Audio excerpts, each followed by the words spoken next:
हाय दोस्तों, कैसे हो। लास्ट क्लास में हमने बात किया था इंसुलेटर और कंडक्टर के बारे में। ठीक है, इंसुलेटर और कंडक्टर के बारे में बात हुई थी। इसमें हमने कंडक्टर के बारे में ये बात किया था कि इसमें क्या होता है, नेगेटिव चार्ज आते हैं, फ्लो करते हैं, और उससे क्या होता है, कंडक्टर अपना चार्ज फ्लो करता है। लेकिन सबसे बड़ी बात है कि आखिर नेगेटिव चार्ज आते कहाँ से हैं। ठीक है, नेगेटिव चार्ज जो होते हैं वो एक सबएटॉमिक पार्टिकल होते हैं कंडक्टर में, और वो जो होते हैं वो होते हैं फ्री इलेक्ट्रॉन्स।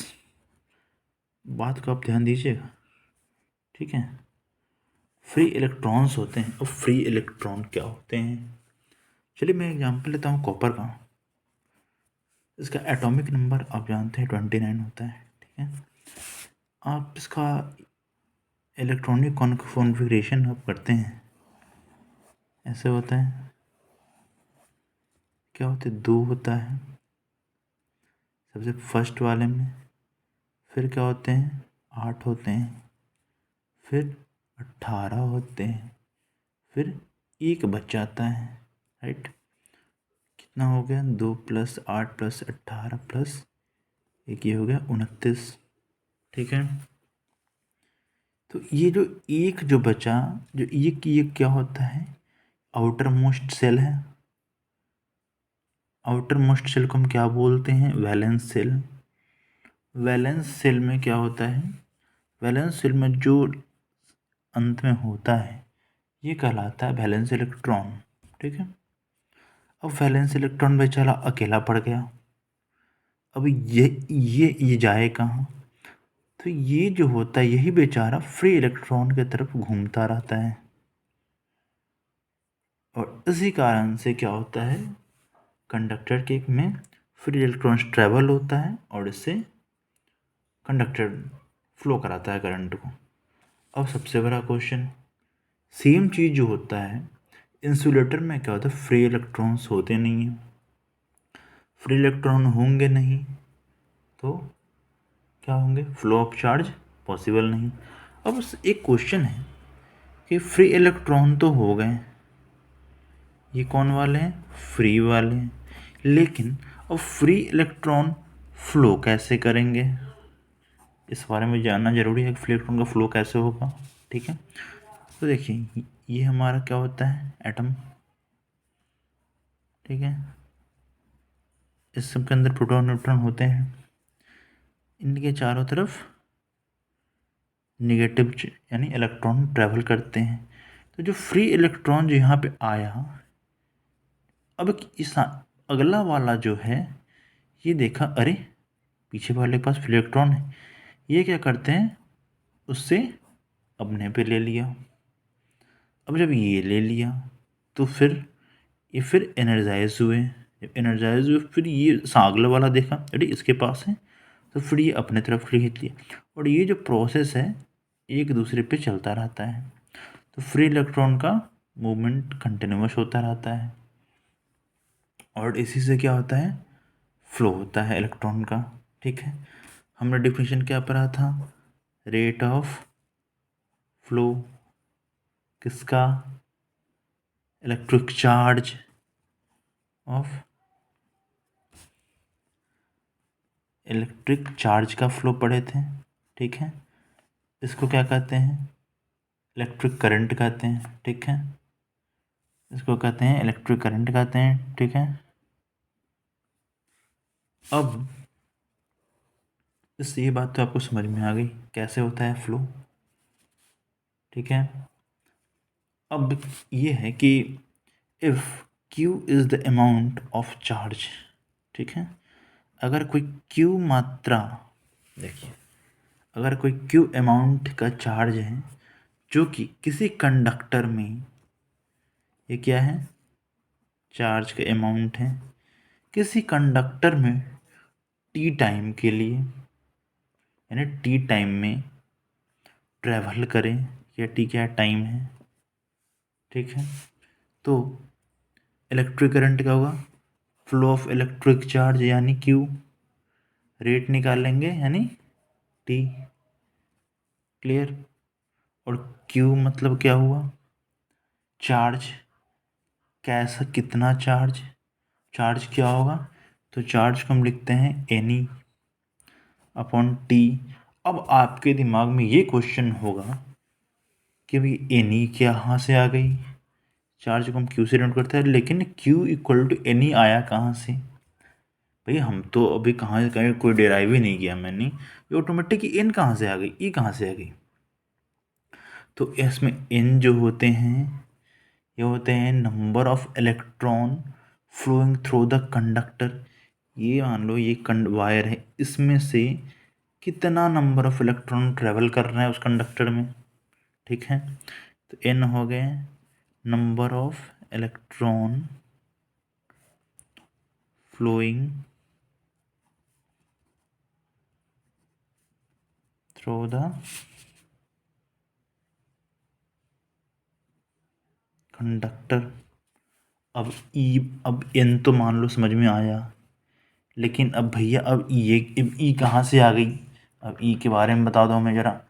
तो ई होता है चार्ज, ठीक है, ऑन वन इलेक्ट्रॉन, ठीक है।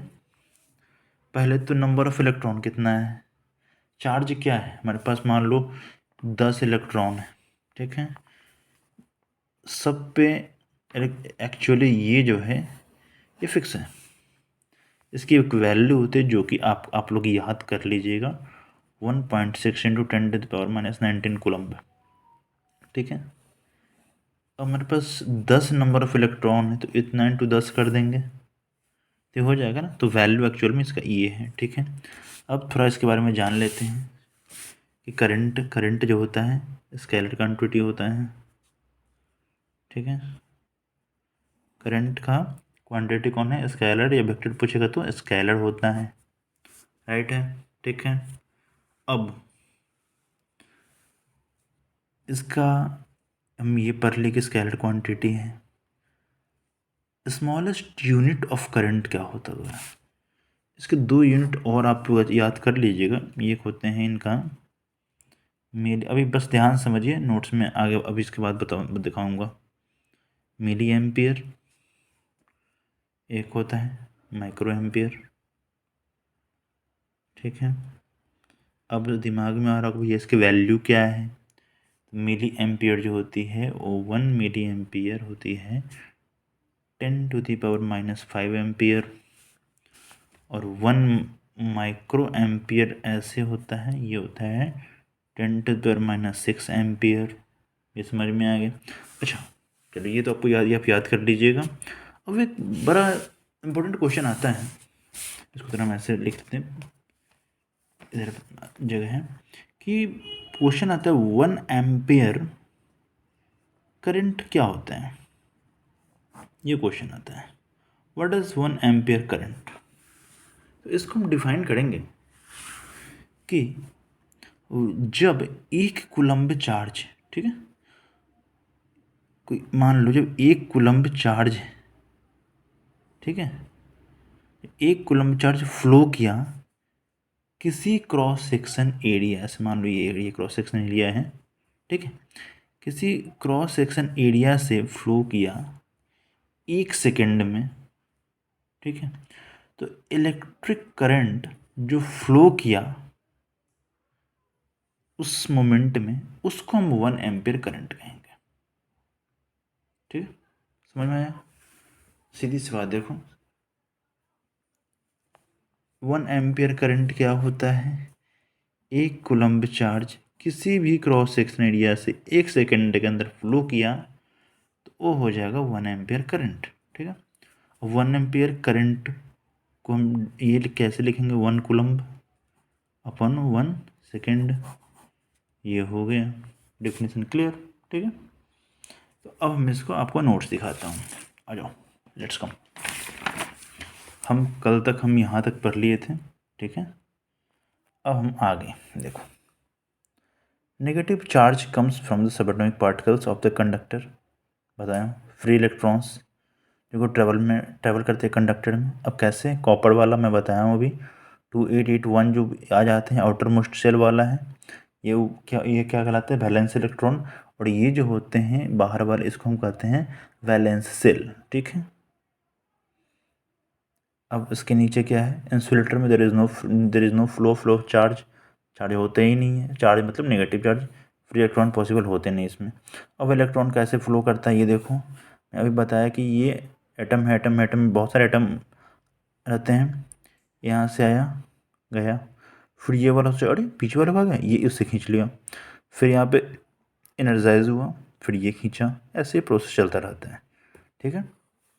अब इलेक्ट्रिक करंट सबको पता है, rate of flow of electric charge is electric current, clear. अब देखो, if Q is the amount of charge, अगर Q अमाउंट का चार्ज फ्लो कर रहा है, बह रहा है किसी t टाइम में, किसी कंडक्टर में बहेगा, तो flow through a conductor in t time, then electric current जो होता है चार्ज Q अपॉन टाइम, ठीक है। चार्ज तो चार्ज है, टी टाइम में तो करंट क्या होगा, डिवाइड करते हैं, तो Q अपॉन टी कर दिए, ठीक है। अब क्या हम मैंने लिख दिया Q equal to N upon T. अब क्वेश्चन है कि एन कहाँ से आया, तो एन जो होता है number of electron flowing through the conductor में जो नंबर ऑफ इलेक्ट्रॉन फ्लो कर रहे हैं उसे हम कहते हैं एन। और जो ई होता है वो होता है चार्ज ऑन वन इलेक्ट्रॉन, ये देखो चार्ज ऑन वन इलेक्ट्रॉन, जिसका वैल्यू आपको याद करना है, वैल्यू है ई का 1.6 × 10⁻⁹ कूलम्ब, ठीक है। अब करंट क्या है, एक स्केलर क्वांटिटी है। अब एक आता है आप में एक बचा हुआ एक चीज़, एसआई यूनिट इसको होता है एम्पियर। अभी इसका देखो क्यू का कूलम्ब, इसका टाइम है, तो कूलम्ब पर सेकंड हो गया, तो CS-1 ऊपर चला जाएगा, इसी को एम्पियर कहते हैं। एम्पियर एक साइंटिस्ट का नाम था, उनके रेस्पेक्ट में इनका यूनिट दिया गया, ठीक है। अब इधर आ जाओ, 1 एम्पियर करंट क्या है, जब एक कूलम्ब चार्ज किसी भी क्रॉस सेक्शन एरिया में 1 सेकेंड में ट्रेवल करें, तो जो इलेक्ट्रिक करंट फ्लो होगा उस टाइम के दौरान उसे हम 1 एम्पियर कहेंगे। तो 1 ampere equal to 1 coulomb upon 1 second. Smallest unit of current क्या है, मिली एम्पियर, जिसकी वैल्यू क्या है 10⁻⁻5 एम्पियर। और एक और है माइक्रो एम्पियर, जो इनसे भी छोटी है, जो 10⁻⁻6 एम्पियर, ठीक है। तो आज की क्लास समझ में आ गई होगी, बाकी मिलते हैं नेक्स्ट क्लास में। अच्छा लगा तो ज़रूर लाइक करें, सब्सक्राइब करें और ज़रूर शेयर करें। Thank you.